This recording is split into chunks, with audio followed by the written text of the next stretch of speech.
ನಮಸ್ಕಾರ ಸ್ನೇಹಿತರೆ, ಪೀಪಲ್ ಟಿವಿಗೆ ಸ್ವಾಗತ. ನಾನು ಚರಣ್ ವರ್ನಾಡ್. ಮೊದಲ ಬಾರಿಗೆ ಭಾರತದ ಫರ್ಟಿಲಿಟಿ ರೇಟ್ ಅಂದರೆ ಮಹಿಳೆಯೊಬ್ಬಳು ತನ್ನ ಜೀವಮಾನದಲ್ಲಿ ಸರಾಸರಿ ಎಷ್ಟು ಮಕ್ಕಳನ್ನು ಹೆರುತ್ತಾಳೆ ಅನ್ನೋದು 1.9ಗೆ ಇಳಿದಿದೆ. ಇದು ರಿಪ್ಲೇಸ್ಮೆಂಟ್ ಲೆವೆಲ್ ಆದ 2.1ಕ್ಕಿಂತ ಕಡಿಮೆ. ಅಂದರೆ ಒಂದು ಪೀಳಿಗೆಯ ಜನರು ತಮ್ಮನ್ನು ತಾವು ಮತ್ತೆ ಉತ್ಪಾದಿಸಲು ಬೇಕಾದ ಸಂಖ್ಯೆಗಿಂತ ಕಡಿಮೆ ಆಗಿದೆ. ಅಂದರೆ ಫರ್ಟಿಲಿಟಿ ರೇಟ್ 1.9ಗೆ ಇಳಿದಿದೆ. ಇನ್ನೊಂದು ಸ್ಪೆಷಲ್ ಸಂಗತಿ ಏನಂದರೆ, ಗ್ರಾಮೀಣ ಭಾಗದಲ್ಲೂ ಕೂಡ ಈ ಫರ್ಟಿಲಿಟಿ ರೇಟ್ ತೀರಾ ಕಡಿಮೆಯಾಗಿದೆ. ಹಿಂದೆ ಎಲ್ಲ ಹಳ್ಳಿಗಳಲ್ಲಿ ಹೆಚ್ಚು ಮಕ್ಕಳು ಹುಟ್ಟುತ್ತಾ ಇದ್ವು, ಆದರೆ ಈಗ ಅಲ್ಲಿ ಇಳಿಕೆಯಾಗಿದೆ ಅಂತ ಸ್ಯಾಂಪಲ್ ರಿಜಿಸ್ಟ್ರೇಷನ್ ಸಿಸ್ಟಮ್ ಸರ್ವೆ 2023ರ ರಿಪೋರ್ಟ್ ತೋರಿಸ್ತಾ ಇದೆ. ಭಾರತದಲ್ಲಿ ಜನಸಂಖ್ಯೆ ನಿಯಂತ್ರಣ ಅಂತ ಹೇಳಿದರೆ ಮಹಿಳೆಯರ ದೇಹದ ಮೇಲೆ ನಿಯಂತ್ರಣ ಹಾಕಿದ ಹಾಗೆ ಆಗಿದೆ. ಇಂಡಿಯಾದಲ್ಲಿ ಜನಸಂಖ್ಯೆಯ ಬಗ್ಗೆ ಚರ್ಚೆ ಅಂದರೆ ಅದು ಮಹಿಳೆಯರು ತಮ್ಮ ದೇಹದ ಮೇಲೆ ಹೊಂದಿರುವ ಹಕ್ಕು ಮತ್ತು ತಮ್ಮ ಇಚ್ಛೆಯಂತೆ ಮಕ್ಕಳನ್ನು ಹೊಂದುವ ಸ್ವಾತಂತ್ರ್ಯದ ಮೇಲೆ ಫೋಕಸ್ ಆಗಬೇಕು. ಆದರೆ ಹೆಚ್ಚಿನ ಚರ್ಚೆಗಳು ಮಕ್ಕಳು ಹೆಚ್ಚಾಗಬೇಕು, ಮಕ್ಕಳು ಕಡಿಮೆ ಆಗಬೇಕು ಅಂತ ಮಹಿಳೆಯರ ದೇಹದ ಮೇಲೆ ಮಾತ್ರ ನಿಯಂತ್ರಣವನ್ನು ಸಾಧಿಸುವಂತಹ ಚರ್ಚೆಯಾಗಿ ಮಾರ್ಪಟ್ಟಿದೆ. ಸಂಖ್ಯೆಗಳು, ಡೆಮೋಗ್ರಾಫಿಕ್ಸ್ ಮತ್ತು ಭಯ ಹುಟ್ಟಿಸುವ ಆತಂಕಗಳ ಮೂಲಕ ಮಹಿಳೆಯರ ದೇಹದ ಮೇಲೆ ನಿಯಂತ್ರಣ ಹಾಕೋದು ಅಲ್ಲ. ಈಗಾಗಲೇ ಹೇಳಿದ ಹಾಗೆ ಭಾರತದಲ್ಲಿ ಫರ್ಟಿಲಿಟಿ ರೇಟ್ 1.9ಗೆ ಇಳಿದಿದೆ. ಗ್ರಾಮೀಣ ಭಾಗದಲ್ಲಿ ಕೂಡ ಅದು ಕಡಿಮೆ ಆಗಿದೆ. ಅಯ್ಯೋ, ಮಕ್ಕಳ ಸಂಖ್ಯೆ ಕಡಿಮೆ ಆಗ್ತಾ ಇದೆ ಅಂತ ಭಯ ಬೇಡ. ಈ ನಂಬರ್ ಯಾಕೆ ಮುಖ್ಯ ಅಂದರೆ, ಇದು ಮಹಿಳೆಯರು ತಮ್ಮ ಜೀವನವನ್ನು ತಾವೇ ನಿರ್ಧರಿಸಿಕೊಳ್ತಾ ಇದ್ದಾರೆ ಅನ್ನೋದನ್ನು ತೋರಿಸ್ತಾ ಇರುವಂಥ ಸಂಖ್ಯೆ ಇದು. ಇದರ ದೊಡ್ಡ ಸೈನ್ ಇದು. ನನಗೆ ಒಂದೇ ಮಗು ಸಾಕು, ಇಲ್ಲ ನನಗೆ 2 ಮಕ್ಕಳು ಸಾಕು ಅಂತ ಮಹಿಳೆಯರೇ ನಿರ್ಧಾರ ಮಾಡ್ತಿರೋದನ್ನು ಈ ಸಂಖ್ಯೆ ತೋರಿಸ್ತಾ ಇದೆ. ಮಹಿಳೆಯರು ತಮ್ಮ ದೇಹ ಮತ್ತು ತಮ್ಮ ಜೀವನವನ್ನು ತಾವೇ ನಿಯಂತ್ರಿಸ್ತಾ ಇದ್ದಾರೆ. ಇದು ದೊಡ್ಡ ಸ್ವಾತಂತ್ರ್ಯ. ಕುಟುಂಬಗಳು ಚಿಕ್ಕದಾಗ್ತಾ ಇದ್ದಾವೆ, ಮಕ್ಕಳಿಗೆ ಉತ್ತಮ ಶಿಕ್ಷಣ, ಆರೋಗ್ಯ, ಆಹಾರ ಸಿಗ್ತಾ ಇದೆ, ಮಹಿಳೆಯರು ಹೆಚ್ಚು ಉದ್ಯೋಗ ಮಾಡ್ಬೋದು, ಆರ್ಥಿಕವಾಗಿ ಬಲಿಷ್ಠರಾಗ್ತಾರೆ. ಇನ್ನು ಊಟ, ಹಣ ಇಂಥ ಸಂಪನ್ಮೂಲಗಳ ಮೇಲೆ ಒತ್ತಡ ಕಡಿಮೆ ಆಗ್ತಾ ಇದೆ. ಈಗಾಗಲೇ ನಮ್ಮ ಬಳಿ ಒಂದು ದೊಡ್ಡ ಯುವ ಶಕ್ತಿ ಇರೋದ್ರಿಂದಾಗಿ, ಡೆಮೋಗ್ರಾಫಿಕ್ ಡಿವಿಡೆಂಟ್ ಇರೋದ್ರಿಂದಾಗಿ ಈ ಫರ್ಟಿಲಿಟಿ ರೇಟ್ ಕಡಿಮೆ ಆಗೋದ್ರಿಂದ ನಮ್ಮ ದೇಶದ ಆರ್ಥಿಕ ಬೆಳವಣಿಗೆಗೆ ಕೂಡ ಸಹಾಯ ಆಗುತ್ತೆ. ಇದು ಭಾರತದ ಜನಸಂಖ್ಯೆಯ ಕಥೆಯಲ್ಲಿ ಒಂದು ದೊಡ್ಡ ತಿರುವು. ಈ ಹಿಂದೆ ಜನಸಂಖ್ಯಾ ಸ್ಫೋಟ ಅಂತ ನಾವು ಭಯ ಪಟ್ಕೊಂಡು ಹೇಳ್ತಾ ಇದ್ವಿ, ಆದರೆ ಈಗ ಜನಸಂಖ್ಯೆ ಕುಸಿತ ಅಂತ ಹೊಸ ಆತಂಕಕ್ಕೆ ಒಳಗಾಗ್ತಾ ಇದ್ದೇವೆ. ಹೆಚ್ಚು ಜನರು ಅನ್ನೋ ಭಯ ನಮಗೆ ಬದಲಾಗಿ ಈಗ ಕಡಿಮೆ ಮಕ್ಕಳು ಹುಡ್ತಾ ಇವೆ ಅನ್ನೋ ಆತಂಕ ಬರ್ತಾ ಇದೆ. ಆದರೆ ಆತಂಕ ಪಡುವ ಅವಶ್ಯಕತೆ ಇಲ್ಲ. ಕೆಲವರು ಕೆಲಸಕ್ಕೆ ಜನ ಸಿಗ್ಲಿಕ್ಕಿಲ್ಲ, ವೃದ್ಧರ ಸಂಖ್ಯೆ ಹೆಚ್ಚಾಗ್ತದೆ, ಕೆಲವು ಗುಂಪುಗಳಿಗೆ ರಾಜಕೀಯ ಶಕ್ತಿ ಕಡಿಮೆ ಆಗ್ಬೋದು, ಇಂತೆಲ್ಲ ಚಿಂತೆಗಳು ಶುರುವಾಗಿದೆ. ಈ ಅಂಕಿಅಂಶಗಳು ದೇಶವು ಜನಸಂಖ್ಯಾ ಸ್ಥಿರತೆಯತ್ತ ಸಾಗ್ತಾ ಇದೆ ಅನ್ನೋದನ್ನು ತೋರಿಸ್ತಾ ಇದೆ. ಕೆಲವು ಮುನ್ಸೂಚನೆಗಳು 2060ರ ದಶಕದ ಆರಂಭದಲ್ಲಿ ಅಥವಾ 2080ರ ಆಸುಪಾಸಿನಲ್ಲಿ ಜನಸಂಖ್ಯೆ ಕಡಿಮೆ ಆಗ್ಬೋದು ಅಂತ ಸೂಚಿಸ್ತವೆ. ಈಗ ನೋಡಿ, ಈ ರಾಜಕಾರಣಿಗಳು ಮತ್ತು ಧಾರ್ಮಿಕ ನಾಯಕರ ಏನು ಮಾತಾಡ್ತಾರೆ, ಅವರು ಹೆಚ್ಚು ಮಕ್ಕಳನ್ನು ಹುಟ್ಟಿಸಿ, ಹೆಚ್ಚು ಮಕ್ಕಳನ್ನು ಸೃಷ್ಟಿ ಮಾಡಿ ಅಂತ ಹೇಳ್ತಾರೆ. कि मुझे 4 बीवी होने के बाद मैं 35-40 बच्चे नहीं कर सका, तो मैं सभी हिंदुओं को आग्रह करूंगी कि ये 19 बच्चे पैदा कर रहे हैं, तो हम किमान 3 से 4 बच्चे ये हिंदुस्तान में हम सब हिंदू भाइयों ने, बहनों ने, हमने करना चाहिए. ये हिंदुस्तान को पाकिस्तान बनाने के राह पे चल रहे हैं, तो हमको हमारे हिंदुस्तान से अगर प्रेम होगा, ये 19 बच्चे कर रहे हैं, तो हमने जरूर 3 से 4 बच्चे जरूर सबने करने चाहिए. ಕೆಲವರು ರಾಷ್ಟ್ರೀಯ ಹಿತಕ್ಕಾಗಿ 3 ಮಕ್ಕಳು ಬೇಕು ಅಂತ ಹೇಳ್ತಿದ್ದಾರೆ.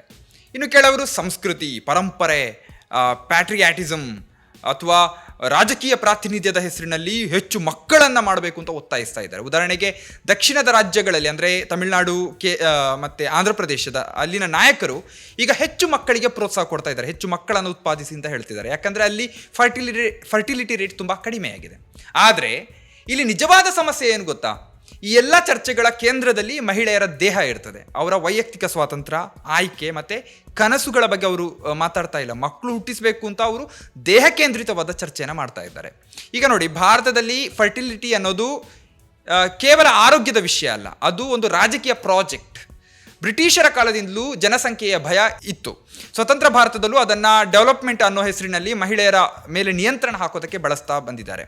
ಅತಿ ಕ್ರೂರವಾದ ಅಧ್ಯಾಯ ಅಂದರೆ ಅದು 1975-77ರ ಎಮರ್ಜೆನ್ಸಿ ಸಮಯ. ಸಂಜಯ್ ಗಾಂಧಿ ನೇತೃತ್ವದಲ್ಲಿ ಫೋರ್ಸ್ ಮೇಲ್ ಸ್ಟೆರಿಲೈಸೇಷನ್ ನಸ್ಬಂದಿ ಕ್ಯಾಂಪ್ಗಳು ನಡೆದವು.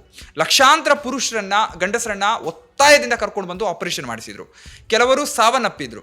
ಜನರ ನಂಬಿಕೆ ಸಂಪೂರ್ಣವಾಗಿ ಜನರು ನಂಬಿಕೆಯನ್ನು ಕಳ್ಕೊಂಡಿದ್ರು. ಅದಾದ ನಂತರ ಜನಸಂಖ್ಯೆ ನಿಯಂತ್ರಣದ ಭಾರ ಪೂರ್ತಿಯಾಗಿ ಮಹಿಳೆಯರ ಮೇಲೆ ಬಿತ್ತು. ಅದಾದಮೇಲೆ ಮಾಸ್ ಸ್ಟೆರಿಲೈಸೇಷನ್ ಕ್ಯಾಂಪ್ಗಳೇ ಪ್ರಧಾನ ಕಾಂಟ್ರಾಸೆಪ್ಷನ್ಸ್ ಆಯಿತು. ಹಲವು ಬಾರಿ ಏನಾಯ್ತು ಅಂದರೆ ಇನ್ಫಾರ್ಮ್ಡ್ ಕನ್ಸೆಂಟ್ ಇಲ್ಲದೆ, ಅಂದರೆ ಒತ್ತಾಯದಿಂದ, ಅವರ ಒಪ್ಪಿಗೆ ಇಲ್ಲದೆ ನಸ್ಬಂದಿಯನ್ನು ಮಾಡಿಸಿದ್ರು. ಗ್ರಾಮೀಣ ಭಾಗದ ಜನರು, ಆಮೇಲೆ ಬಡವರು, ಮಾರ್ಜಿನಲೈಸ್ಡ್ ಕಮ್ಯುನಿಟಿಗಳ ಮೇಲೆ ಇದೊಂದು ದೊಡ್ಡ ದಾಳಿಯಾಗಿತ್ತು. 1990ರ ದಶಕದ ಕೊನೆಗೆ ಮತ್ತು 2000ದ ದಶಕದ ಆರಂಭದಲ್ಲಿ ಹಲವಾರು ರಾಜ್ಯಗಳು 2 children ನಾರ್ಮ್ ಅನ್ನು ತಂದು, ಅಂದರೆ 2 ಮಕ್ಕಳು ಸಾಕು ಅಂತ ಅನ್ನೋದು, ಇಂತಹ ಒಂದು ಪ್ರಚಾರವನ್ನು ಸರ್ಕಾರಗಳು ಮಾಡಿದ್ವು. ಉದಾಹರಣೆಗೆ ಮಧ್ಯಪ್ರದೇಶ ಮತ್ತು ಹರಿಯಾಣ, ಇಲ್ಲಿ 3 ಮಕ್ಕಳಿದ್ರೆ ನಿಮಗೆ ಗ್ರಾಮ ಪಂಚಾಯತಿ ಮತ್ತು ಮುನ್ಸಿಪಲ್ ಚುನಾವಣೆಗೆ ಸ್ಪರ್ಧಿಸೋದಕ್ಕೆ ಅವಕಾಶವೇ ಸಿಗ್ತಾ ಇರಲಿಲ್ಲ. ರಾಜಸ್ಥಾನ ಮತ್ತು ಆಂಧ್ರ ಪ್ರದೇಶ ವೆಲ್ಫೇರ್ ಬೆನಿಫಿಟ್ಗಳಂದರೆ ರೇಷನ್ನು, ಆಮೇಲೆ ಸಬ್ಸಿಡಿ, ಆಮೇಲೆ ಸರ್ಕಾರದಿಂದ ಸಿಗುವಂತಹ ಧನ ಸಹಾಯ, ಇದೆಲ್ಲ ಸಿಗೋದು 2 ಮಕ್ಕಳಿಗೆ ಮಾತ್ರ ಅಂತ ಮಾಡಿದರು. ಇದಕ್ಕೆಲ್ಲ ಬಲಿಯಾದವರು ಯಾರು?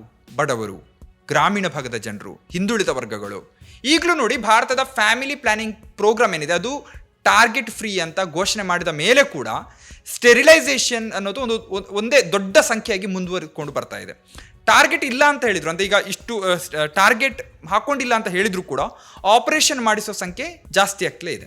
ಈ ರೀತಿ ಅಸೆಂಬ್ಲಿ ಲೈನ್ನಲ್ಲಿ ಮಹಿಳೆಯರನ್ನು ಒಗ್ಗೂಡಿಸಿ ಆಪರೇಷನ್ ಮಾಡಿಸಿದರೆ ದುರಂತ ನಡೀತದೆ. ಉದಾಹರಣೆಗೆ 2014ರಲ್ಲಿ ಛತ್ತೀಸ್ಗಢದಲ್ಲಿ 15 ಜನ ಬಡ ಮತ್ತು ಹಿಂದುಳಿದ ಮಹಿಳೆಯರು ಕಳಪೆ ಸ್ಟೆರಿಲೈಸೇಷನ್ ಆಪರೇಷನ್ನಿಂದ ಸತ್ತರು.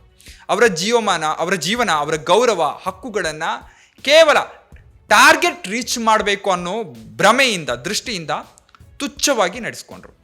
ಇದಲ್ಲದೆ ಒಂದು ದೊಡ್ಡ ಭಯ ಯಾವಾಗಲೂ ಇದೆ ನಮ್ಮಲ್ಲಿ, ಏನಂದರೆ ಆ ಭಯವನ್ನು ಹಬ್ಬಿಸಿದ್ದಾರೆ. ಏನಂದರೆ ಮುಸ್ಲಿಂ ಸಮುದಾಯದ ಫರ್ಟಿಲಿಟಿ ರೇಟ್ ಜಾಸ್ತಿ ಆಗಿದೆ ಅಂತ, ಅವರು ಹೆಚ್ಚು ಮಕ್ಕಳನ್ನು ಹುಟ್ಟಿಸ್ತಾ ಇದ್ದಾರೆ ಅನ್ನೋ ಪೊಳ್ಳು ನರೇಟಿವ್. ನಿಜಕ್ಕೂ ಮುಸ್ಲಿಂ ಮಹಿಳೆಯರ ಫರ್ಟಿಲಿಟಿ ರೇಟ್ ಏನಿದೆ ಅದು ದೇಶದ ಸರಾಸರಿಯಂತೆಯೇ ಇಳ್ಕೊಂಡು ಬಂದಿದೆ. ಆದರೂ ಹಿಂದುತ್ವವಾದಿಗಳು ಮುಸ್ಲಿಮರ ಸಂಖ್ಯೆ ಹಿಂದೂಗಳಿಗಿಂತ ಜಾಸ್ತಿ ಆಗ್ತಿದೆ, ಅವರು ಹೆಚ್ಚು ಮಕ್ಕಳನ್ನು ಹುಟ್ಟಿಸ್ತಾ ಇದ್ದಾರೆ ಅನ್ನೋ ಭಯವನ್ನು ಸೃಷ್ಟಿಸ್ತಾ ಇದ್ದಾರೆ. ಆಗಸ್ಟ್ನಲ್ಲಿ RSS ಮುಖ್ಯಸ್ಥ ಮೋಹನ್ ಭಾಗವತ್ ಅವ್ರು ಏನು ಹೇಳ್ತಾರೆ ಅಂದರೆ, ಹಿಂದೂಗಳು ಹೆಚ್ಚು ಮಕ್ಕಳನ್ನು ಹುಟ್ಟಿಸಬೇಕು ರಾಷ್ಟ್ರದ ಹಿತಕ್ಕಾಗಿ ಅಂತ ಹೇಳಿದರು. ಈಗಲೂ ಕೂಡ ಮಕ್ಕಳು ಬೇಕೋ ಬೇಡವೋ ಅನ್ನುವ ನಿರ್ಧಾರವನ್ನು ಮಹಿಳೆಯರಿಗೆ ತೆಗೆದುಕೊಳ್ಳೋದಕ್ಕೆ ಸಾಧ್ಯ ಆಗ್ತಾ ಇಲ್ಲ.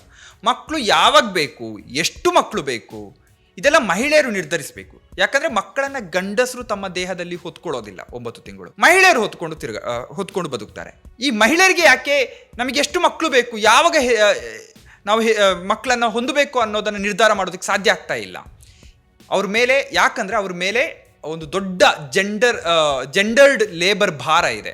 ಅಂದರೆ ಮನೆ ಕೆಲಸ, ಅಡುಗೆ, ಮಕ್ಕಳು, ಆಮೇಲೆ ಮನೆಯಲ್ಲಿರುವ ಮುದುಕರನ್ನು ನೋಡ್ಕೊಳ್ಬೇಕು, ಈ ಎಲ್ಲ ಭಾರಗಳು ಅವರ ಮೇಲೆ ಇದೆ. ಹೀಗೆ ಪ್ರತಿದಿನ ಈ ಕೆಲಸದ ಭಾರ, ಆಮೇಲೆ ಜಾತಿ ಧರ್ಮದ ನಿಯಮಗಳು, ಅಂದರೆ ಜಾತಿ ಧರ್ಮಗಳು ಹೇರುವಂಥ ಮಕ್ಕಳನ್ನು ಮಾಡಬೇಕು ಅನ್ನುವ ನಿಯಮಗಳು, ಇವೆಲ್ಲ ಮಹಿಳೆಯರ ಪ್ರಜನನದ ಸ್ವಾತಂತ್ರ್ಯವನ್ನು ಕಟ್ಟಿ ಹಾಕ್ತಾ ಇದೆ. ಇನ್ನು ಈಗ ನೋಡಿ, ಜನಸಂಖ್ಯೆ ನಿಯಂತ್ರಣದ ಏನಿದೆ ಅದು ಒಂದು ಚುನಾವಣೆಗೂ ಕೂಡ ತಲುಪಿದೆ. ಅಂದರೆ ಜನಸಂಖ್ಯೆ ಅನ್ನೋದು ಚುನಾವಣೆಯ ವಿಷಯ ಆಗಿದೆ. 2026ರಲ್ಲಿ ಭಾರತದ ಲೋಕಸಭಾ ಕ್ಷೇತ್ರಗಳನ್ನು ಯಾವ ರೀತಿ ಅವರು ಮತ್ತೆ ಪುನರ್ರಚನೆ ಮಾಡ್ತಾರೆ, ಇದಕ್ಕೆ ಹೊಸ ಜನಗಣತಿಯ ಡೇಟಾ ಬೇಕು. ದಕ್ಷಿಣದ ರಾಜ್ಯಗಳಲ್ಲಿ ಈಗ ತಮಿಳುನಾಡು, ಆಂಧ್ರ, ಕರ್ನಾಟಕ, ಕೇರಳ, ಇಲ್ಲಿ ಫರ್ಟಿಲಿಟಿ ರೇಟ್ ಬಹಳ ಕಡಿಮೆ ಇದೆ. ತುಂಬ ಕಾಲದಿಂದ 2.1ಕ್ಕಿಂತ ಕಡಿಮೆಯಾಗಿದೆ. ಜನಸಂಖ್ಯೆ ನಿಯಂತ್ರಣದಲ್ಲಿ ಈ ರಾಜ್ಯಗಳು ಮುಂದೆ ಇದ್ದಾವೆ. ಆದರೆ ಉತ್ತರದ ರಾಜ್ಯಗಳು, UP, ಬಿಹಾರ, ಇಲ್ಲೆಲ್ಲ ಜನಸಂಖ್ಯೆ ಹೆಚ್ಚಾಗ್ತಲೇ ಇದೆ. ಹೊಸ ಡೇಟಾ ಎಲ್ಲರೂ ಬಂದರೆ ಜನಸಂಖ್ಯೆ ಉತ್ತರದ ರಾಜ್ಯಗಳಲ್ಲಿ ಹೆಚ್ಚಾಗಿರ್ತದೆ. ಆಗ ದಕ್ಷಿಣದ ರಾಜ್ಯಗಳಿಗೆ ಲೋಕಸಭಾ ಸೀಟುಗಳು ಕಡಿಮೆ ಆಗುವ ಭಯ ಇದೆ. ಈ ಕಾರಣದಿಂದಾಗಿ ದಕ್ಷಿಣದ ರಾಜಕೀಯ ನಾಯಕರು ಒಂದು ಹೊಸದಾದ ಮಾತುಗಳನ್ನು ಆಡ್ತಾ ಇದ್ದಾರೆ. ಮಾರ್ಚ್ನಲ್ಲಿ ತಮಿಳುನಾಡು ಮುಖ್ಯಮಂತ್ರಿ MK ಸ್ಟಾಲಿನ್ ಅವರು ಎಲ್ಲ ಕುಟುಂಬಗಳಿಗೂ ಹೆಚ್ಚು ಮಕ್ಕಳನ್ನು ಹೊಂದಿರಿ ಅಂತ ಪ್ರೋತ್ಸಾಹಿಸಿದರು.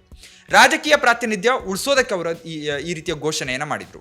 ಇದೇ ರೀತಿ ಆಂಧ್ರ ಪ್ರದೇಶದ ಮುಖ್ಯಮಂತ್ರಿ ಚಂದ್ರಬಾಬು ನಾಯ್ಡು ಅವರು ವೆಲ್ಫೇರ್ ಬೆನಿಫಿಟ್ಗಳನ್ನು ದೊಡ್ಡ ಕುಟುಂಬಗಳಿಗೆ ಹೆಚ್ಚು ಕೊಡೋದಾಗಿ ಹೇಳಿದರು. ಅಂದರೆ ಹೆಚ್ಚು ಮಕ್ಕಳಿರೋ ಕುಟುಂಬಕ್ಕೆ ಹೆಚ್ಚಿನ ಸವಲತ್ತು ಕೊಡುವುದಾಗಿ ಹೇಳಿದರು, ಡೆಮೋಗ್ರಾಫಿಕ್ ಡಿವಿಡೆಂಟನ್ನು ನಿಭಾಯಿಸೋದಕ್ಕೆ.